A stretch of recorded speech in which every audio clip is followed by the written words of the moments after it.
chargé donc de vous présenter les résultats de l'atelier 2 sur tirer le meilleur de la tradition et de la modernité en reconnaissant le pluralisme juridique. Et quand j'entendais tout à l'heure les résultats de l'atelier numéro 1, je me suis rendu compte que sans nous concerter, on a pas mal de choses en commun qui sont sorties de nos réflexions.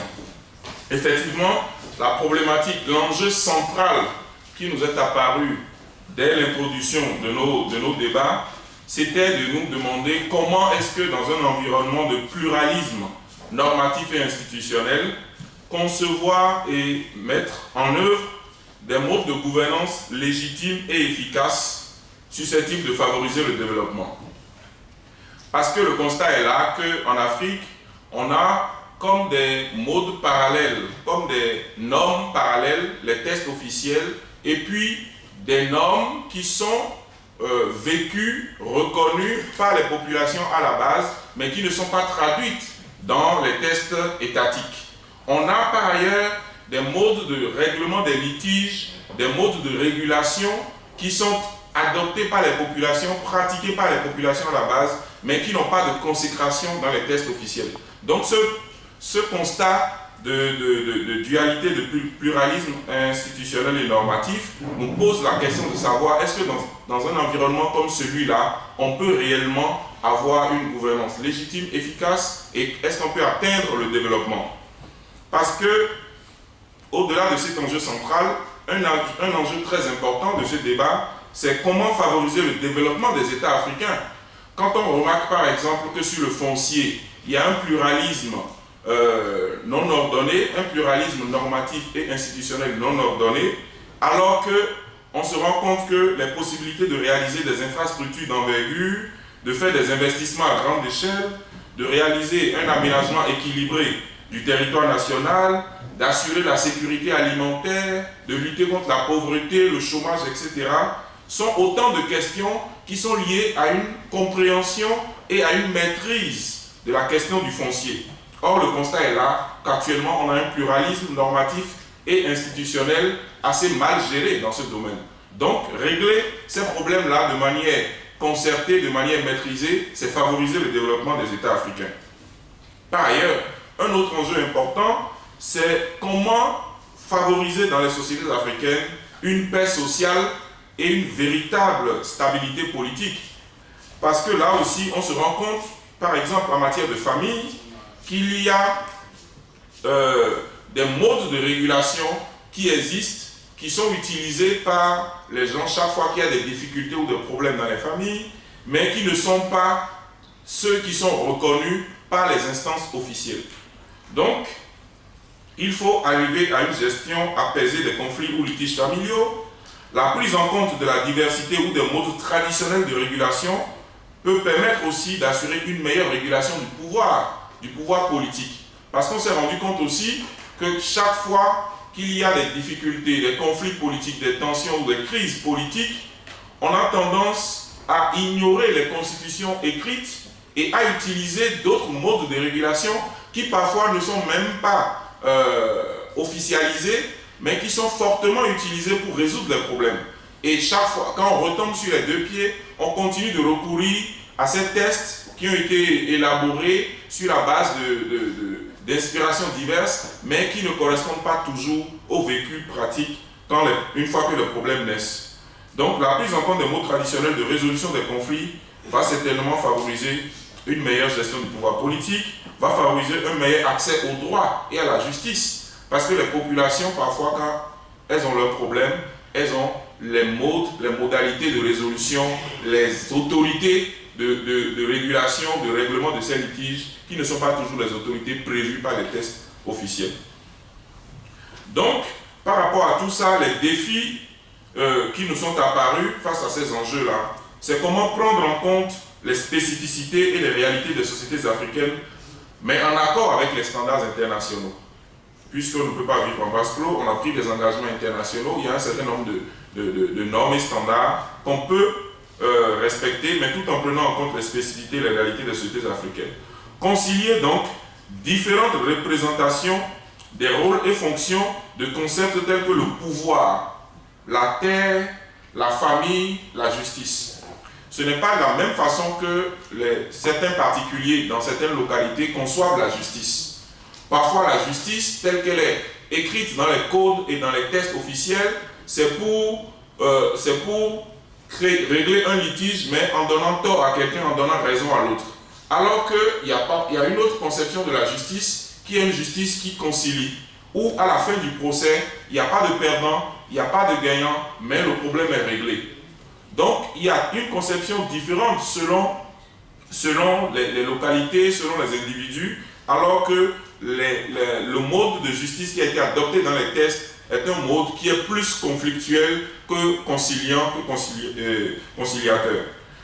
Il faut aussi, un autre défi, c'est éviter l'instrumentalisation des particularités ethniques ou régionales qui pourraient donc porter atteinte à la stabilité politique et à la paix sociale.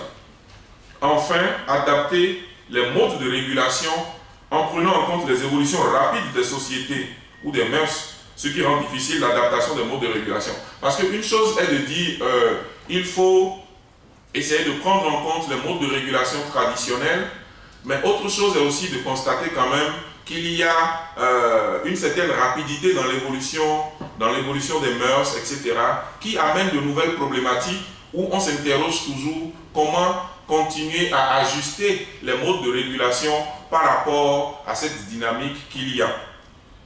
Les constats que l'on peut faire pour l'instant, malheureusement, dans nos États, c'est qu'il y a une persistance du déphasage entre les systèmes officiels et les pratiques sociales. Il y a un monde qui va très vite en matière de démographie, de migration, d'urbanisation, d'éducation, d'alphabétisation et de mondialisation. Donc, c'est un constat qu'on ne peut pas ignorer au moment de traiter ces questions de pluralisme juridique.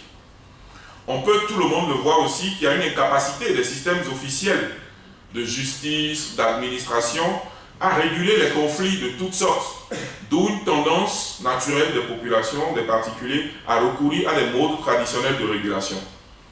Sur le foncier aussi, nous avons constaté, l'actualité c'est l'accaparement des terres, l'accaparement massif des terres à des fins spéculatives ou d'investissement.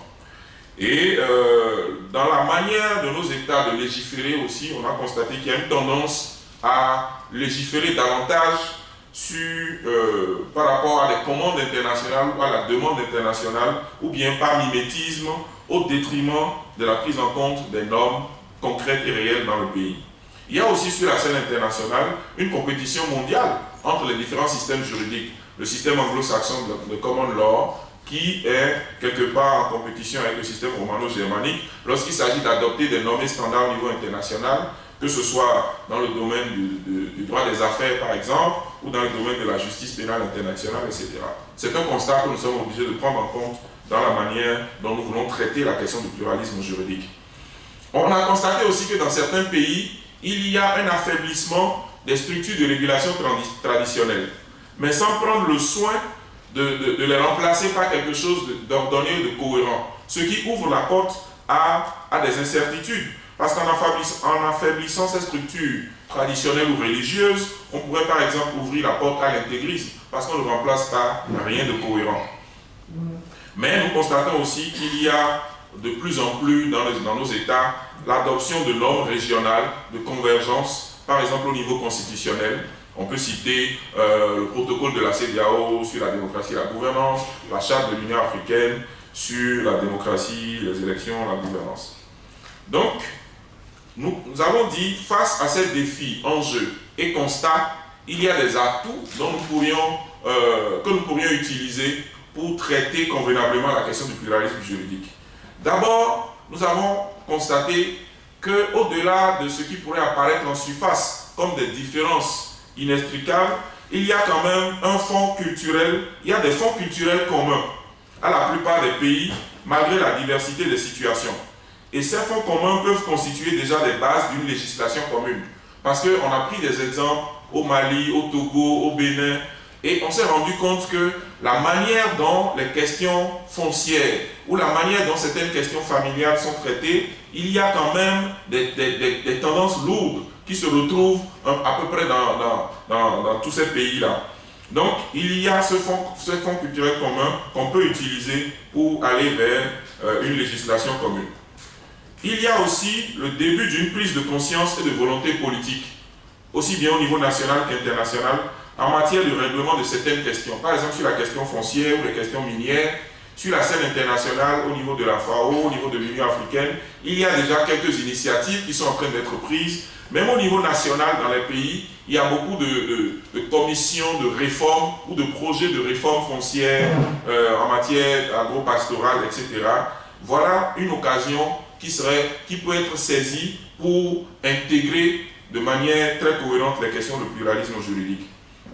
Dans nos États aussi, nous constatons que plusieurs constitutions ont prévu des deuxièmes chambres parlementaires qui pourraient être le réceptacle de la diversité dans ces pays-là. Les Sénats et autres chambres parlementaires pourraient être l'occasion d'intégrer de manière officielle, entre guillemets, les différentes diversités traditionnelles, religieuses, régionales, ethniques, etc.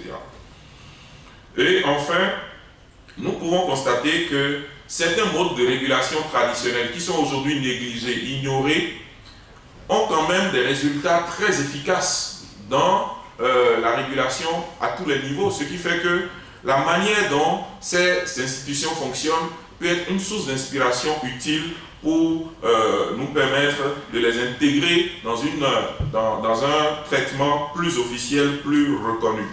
Donc par rapport à ces enjeux, défis et atouts, il nous a semblé utile de dégager quelques objectifs stratégiques et actions structurantes. Premièrement, un des objectifs forts a été de dire qu'il faut contribuer à une connaissance et reconnaissance des institutions et modes traditionnels de régulation. Parce que vous ne pouvez pas reprocher à un magistrat qui a été formé à la faculté de droit avec le code civil français, avec le code Napoléon donc, avec le code pénal, le code d'instruction criminelle de la France, avec un certain nombre d'instruments, le code du travail, etc., et qui débarque au tribunal après sa formation, vous ne pouvez pas lui reprocher de ne pas connaître ces modes traditionnels de régulation, puisque dans les tests ce n'est pas prévu, il ne les connaît même pas. Même quand c'est prévu dans les tests, on ne fait pas toujours l'effort d'enseigner ces choses-là. On ne les connaît pas. Et donc, il y a un vrai défi à ce niveau-là. Quelques actions qui découlent de cet objectif stratégique, c'est qu'il faut investir dans la recherche interdisciplinaire. Ce n'est pas seulement une question de droit, de juriste, mais l'anthropologie, l'histoire, la sociologie, le droit comparé. Il faut investir dans cette recherche interdisciplinaire sur les modes et institutions traditionnelles de régulation. Il faut les connaître, il faut les identifier, il faut pouvoir faire de la comparaison pour trouver donc les fonds communs dont on a parlé tout à l'heure. Il faut intégrer dans les systèmes éducatifs l'étude des modes et institutions traditionnelles de régulation. Il faut utiliser les langues nationales dans les systèmes éducatifs, administratifs et autres. Il faut donc identifier les fonds communs dont on a parlé tout à l'heure, de normes, en vue de les valoriser dans les processus d'édiction des normes de régulation au niveau national, régional et international. Un autre objectif stratégique très fort, c'est de faire des processus de décentralisation le moteur de la régulation de la diversité. On ne peut pas rester au niveau central pour régler cette question de pluralisme. Il faut trouver les moyens de décentraliser par exemple la fonction d'édiction des normes dans le cadre de principes convenus. L'État peut très bien dégager des principes convenus, des principes fondamentaux sur lesquels tout le monde serait d'accord, quitte à laisser le soin aux autorités locales à un niveau décentralisé de pouvoir adopter des normes qui sont plus en phase avec les réalités locales. Une fois que ces normes sont intégrées dans une dynamique de décentralisation et non d'uniformisme total, on peut aussi trouver des mécanismes de complémentarité au niveau donc du règlement des litiges, des mécanismes de complémentarité entre les modes étatiques et traditionnels de résolution des conflits. Il ne s'agit pas de les opposer, ce n'est pas parallèle. Est-ce qu'on peut faire une espèce de dosage, de mélange, de voir étape par étape, matière par matière, quels sont les endroits ou les moments dans lesquels il faut recourir à tel mode de régulation, quels sont les moments où il faut recourir à tel mode. En tout cas, il faut trouver des mécanismes de complémentarité entre les modes étatiques et traditionnels de résolution des conflits. Et troisième grand objectif stratégique que nous avons dégagé, c'est de faire émerger de meilleures modalités de régulation du pouvoir politique.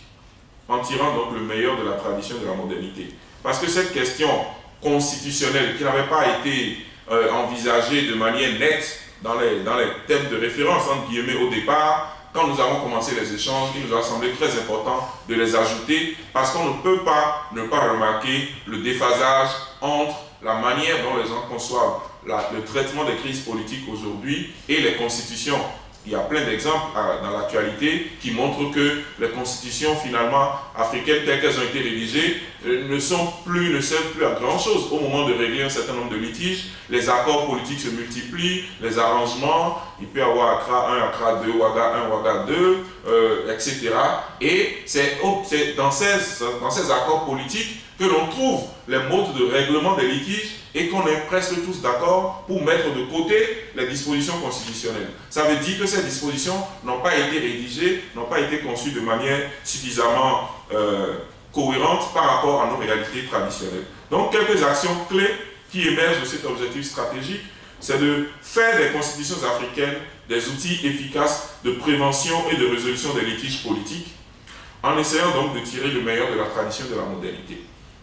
C'est d'intégrer dans les constitutions africaines la prévention et la résolution des conflits politiques par l'implication des acteurs non politiques. Par exemple, un comité de sages.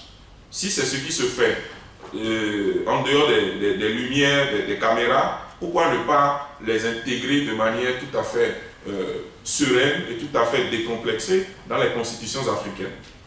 Et enfin, il faut adopter des modes de sélection des dirigeants politiques ou même de gestion du pouvoir politique qui intègre la limitation des pouvoirs, la limitation du pouvoir exécutif, parce qu'on a constaté que la plupart du temps, nous assistons à une excroissance, à un développement très poussé des pouvoirs de l'exécutif. Donc il faut limiter les pouvoirs, il faut aussi partager le pouvoir, parce qu'on a remarqué dans plusieurs expériences, dans plusieurs traditions africaines, le pouvoir se partage, le pouvoir n'est pas absolu, le pouvoir n'est pas concentré.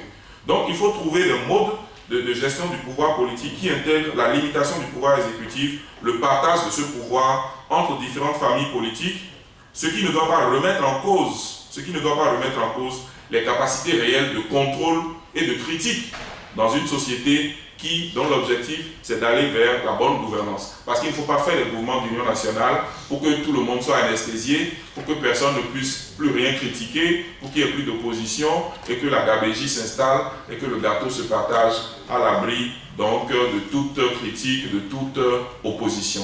Voilà, je crois avoir résumé en quelques mots les débats que nous avons eus au sein de l'atelier numéro 2. Je vous remercie.